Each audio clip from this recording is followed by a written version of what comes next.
Good evening friends, आप सभी को मेरा प्रणाम, नमस्कार, जय श्री राम। स्वागत है आप सभी का अपने इस यूट्यूब चैनल पर।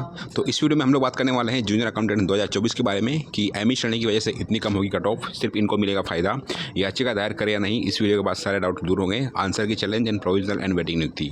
तो इन सब चीज़ों के बारे में हम लोग वन बाय वन बात करने वाले हैं। आगे बढ़ने से पहले आपसे मेरी रिक्वेस्ट है कि अगर आप चैनल पर नए हो, पहली बार आपने विजिट किया, तो राजस्थान की तमाम भर्तियों की लेटेस्ट अपडेट और करंट अफेयर के लिए चैनल को जरूर सब्सक्राइब करना और वीडियो को लाइक करना। आप चाहो तो हमारा टेलीग्राम ग्रुप ज्वाइन कर सकते हो, लिंक मैंने डिस्क्रिप्शन बॉक्स में दे रखा है। हम बढ़ते हैं फिलहाल आगे। सबसे पहले हम लोग बात करें फ्रेंड्स की मिनिस्ट्रियल जो एम्प्लॉय की जो वैसे जो डबल रजिस्ट्रेशन मिला है या क्या सारी चीज़ें हैं, तो इनकी वजह से जो है कितने कम कट ऑफ होगी और क्या किसको फ़ायदा मिलेगा, याचिका दायर करें या नहीं करें। तो पहली बात तो ये फ्रेंड्स की अगर आप चाहो आपका नंबर 2 या 4 नंबर से आपका सिलेक्शन नहीं हुआ, 2-5 नंबर से, ठीक है, क्योंकि ये डिपेंड करता है फ्रेंड्स की केस में जो सामने वाली पार्टी है, यानी कि जो सरकार है, यानी कि जो अधीनस्थ बोर्ड है, वो किस तरह के डॉक्यूमेंट कोर्ट में पेश करता है और आपके जो वकील है वो क्या पेश करेंगे।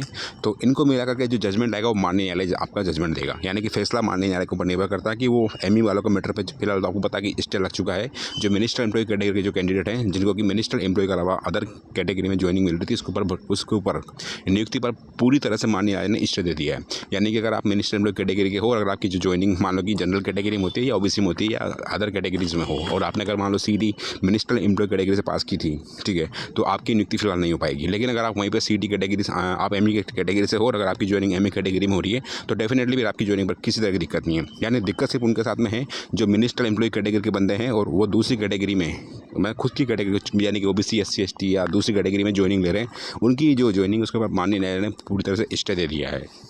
ठीक है, अब लोग मेरे को कमेंट कर रहे हैं कि सर हम याचिका दायर करें या नहीं करें, क्या सारी चीज़ें हैं। तो फ्रेंड्स इतना बता दूं कि जीतने या हारना ये सारी चीज़ें माननीय न्यायालय के ऊपर निर्भर करती है और उसके बारे में कोई भी एडवांस में कोई प्रेडिक्शन नहीं कर सकता कि कौन जीतेगा कौन हारेगा, इसकी गारंटी कोई नहीं लेता। ठीक है, लेकिन इतना कह दूँ फ्रेंड्स, में अगर केस में जीत मिलती है, याचिका करता हूँ ये जीत होती है, यानी कि जिन लोगों ने मिनिस्टर एम्प्लॉय कैटेगरी की वजह से जो आपका जो फाइनल रिजल्ट आया, अंतिम परिणाम आया है, 1 गुना जब कट ऑफ आई है, इसको लेकर के जो चैलेंज किया गया कोर्ट में रिजल्ट को, फाइनल रिजल्ट को, अगर इसकी वजह से जिन लोगों ने याचिका लगाई है उनकी जीत होती है, तो डेफिनेटली जो फ़ायदा मिलेगा फ्रेंड्स वो सिर्फ उन्हीं लोगों को मिलेगा जिन्होंने कोर्ट में याचिका लगाई है।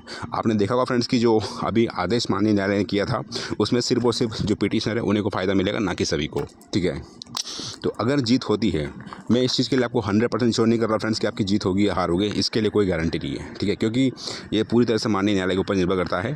तो जो लोग कमेंट कर रहे हैं फ्रेंड्स, अगर आपका सिलेक्शन मान लो कि 2-5 नंबर से नहीं हुआ है या आप जो भी सोचो, ठीक है, मैं एक पर्टिकुलर आपको क्राइटेरिया नहीं बताऊँगा क्योंकि अभी फिलहाल ये ऑफिशियल डेटा नहीं आ पाया कि कितने लोगों ने एमई कैटेगरी का सीटी में फ़ायदा लिया था और उसके बाद में उनका जो फाइनल सिलेक्शन हुआ अकाउंटेंट एग्जाम में, जूनियर अकाउंटेंट एग्जाम में, कि वो मिनिस्टर एम्प्लॉय कैटेगरी के अलावा दूसरी कैटेगरी सेलेक्ट हुए हैं। इसका अभी ऑफिशियल डेटा आना बाकी है।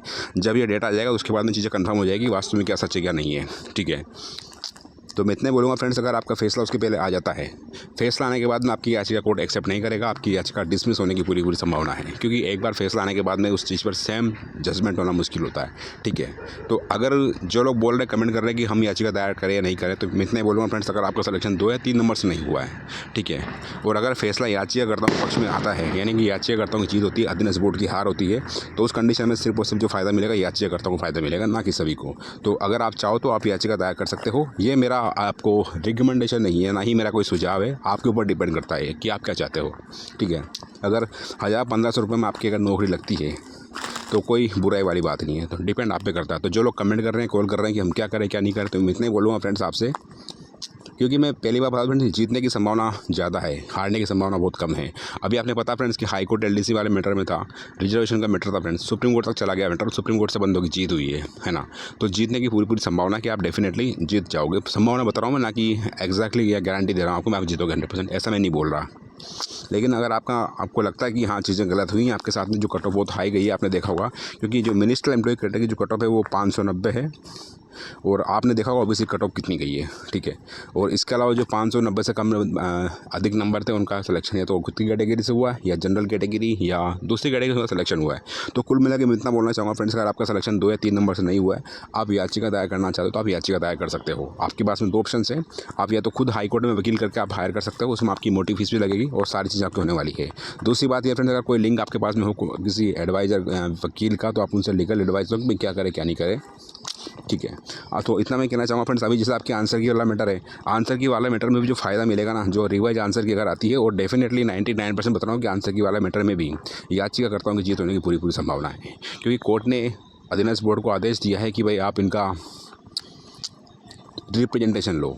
अगर जो एक्सपर्ट कमेटी की रिपोर्ट थी उसके ऊपर अगर कोर्ट में आर्गूमेंट होती तो मैं इतना बोलता कि अधीनस्थ बोर्ड की जीत होती है, याचिकाकर्ताओं की हार होती। लेकिन लेवल 2 में जिस तरह से आपने देखा होगा कि लेवल 2 में ये था कि जब आर्गूमेंट हुए थे, कोर्ट में आर्गूमेंट नहीं हुए और सीधा अधीनस्थ बोर्ड को बोला कि भाई आप इनका रिप्रेजेंटेशन लो।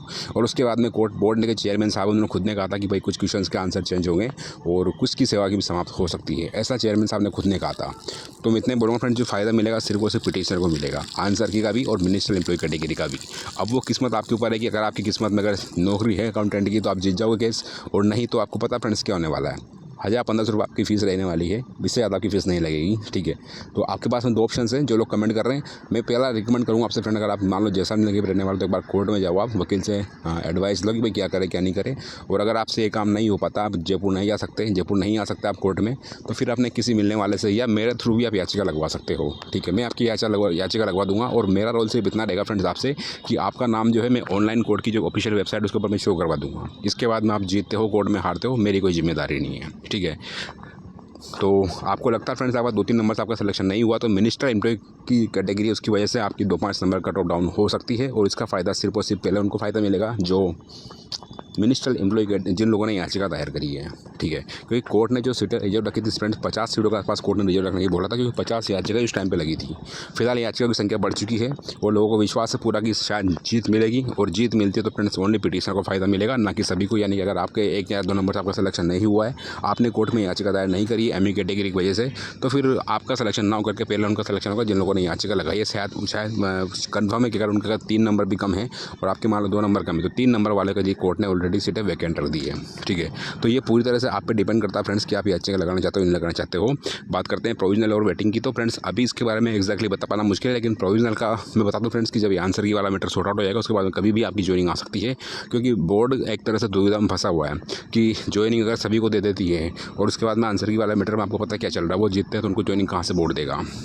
और रही वेटिंग की बात, तो फ्रेंड जब तक ये प्रोविजनल का मैटर क्लियर नहीं होगा तो बोर्ड के पास ऑफिशियल डेटा नहीं आ पाएगा कितने लोगों ने ज्वाइन किया कितने ने ज्वाइन नहीं किया है, उसके बाद में चीज़ें क्लियर होंगी। बाकी जो भी अपडेट होगी आपको मैं बता दूंगा। तो जो भी याचिका लगवाना चाहते हो वो बिल्कुल आप लगवा सकते हो। मेरा टेलीग्राम ग्रुप है, उसमें आप ज्वाइन कर लेना, मैं आपको सारी डिटेल टेलीग्राम ग्रुप में दे दूंगा। तो फिलहाल के लिए इतना ही, मिलते हैं नेक्स्ट वीडियो में। और हाँ, मैं बता रहा हूँ फ्रेंड्स, मिनिस्टर एम्प्लॉय कैटेगरी का अगर फ़ायदा मिलेगा तो सिर्फ और सिर्फ पहले पिटीशनर को फ़ायदा मिलेगा, उसके बाद में दूसरी कैटेगरी वालों को। पिटीशनर मतलब जिन लोगों ने याचिका दायर करी सिर्फ उन्हीं को फ़ायदा मिलेगा, क्योंकि कोर्ट ने जो सीटें वैकेंट रखी है सिर्फ और सिर्फ पिटीशनर के लिए सीटें वैकेंट रखने के लिए बोला। और एमई कैटेगरी जो स्टे आया वो सिर्फ और सिर्फ स्टे आया वो किसकी वजह से आया पता फ्रेंड्स, एमई कैटेगरी पर याचिका लगाई है उनकी वजह से भर्ती प्रक्रिया पर स्टे लगा है। तो इसी के साथ ही मिलते हैं नेक्स्ट वीडियो में।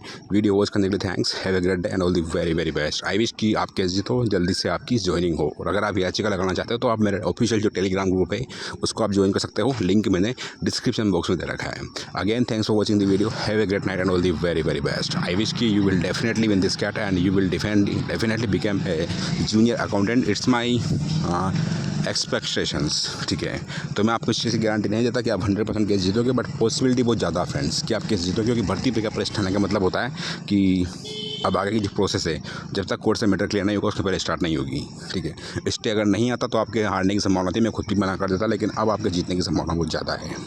तो again thanks for watching the video and God bless you all and have a great night.